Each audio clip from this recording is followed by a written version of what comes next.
Alright guys, so if your kid has hair like this and they don't like to comb it or do anything to it and they wear a football helmet, I'm going to show you what you need to do, okay?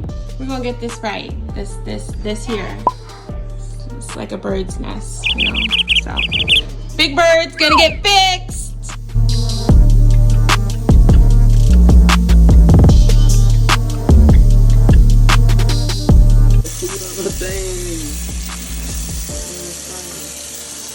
Go ahead, put your head in there.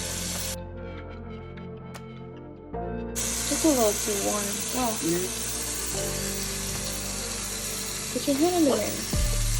You have to put your head in the sink! What are you doing? Is it too hot? Your hair's getting long.